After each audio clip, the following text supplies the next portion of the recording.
গড়েনি। আপনি যে দলটা দিয়েছিলেন পাকিস্তান ট্যুরের জন্য কিংবা ইউএর বিপক্ষে যে বাংলাদেশ দলটা বিধ্বস্ত হলো, পরাজিত হলো, লজ্জাহীন পরাজয় স্বাদ দিল আমাদেরকে,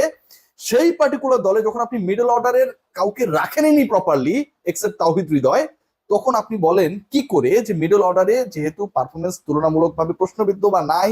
সেই জায়গাটায় মিরাজকে আমরা বিবেচনা করতে পারি, that's why he is in the team. খেয়াল করে দেখবেন এই মিরাজকে যখন বাদ দেওয়া হয় মোহাম্মদ সালাউদ্দিন, বাংলাদেশ দলের প্রধান সহকারী কোচ, তিনি বলেছেন যে মিরাজ বিশ্বের এই মুহূর্তে অন্যতম সেরা অলরাউন্ডার, কিন্তু দলের কম্বিনেশনের কারণে তাকে রাখা হলো না।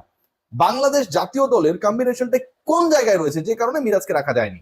ধরেন সাকিব আল হাসান দলে রয়েছেন, স্পিনিং অলরাউন্ডার, ভালো ব্যাট করেন, ভালো বল করেন, ম্যাচের মোড় ঘোরাতে পারেন, এবং সাকিব আল হাসান যেহেতু অ্যাভেলেবেল রয়েছেন, আমাদের অন্য কোনো অলরাউন্ডার খেলানোর মতো স্পেস নাই, কারণ সাকিব ওই 4-5-এর দিকেই ব্যাট করেন অথবা আরো আগে পরে করেন, এবং বোলিং এও আসলে আমাদের সাকিব আল হাসান থাকার কারণে একটা অটোমেটিক অপশন তৈরি হয়েছে।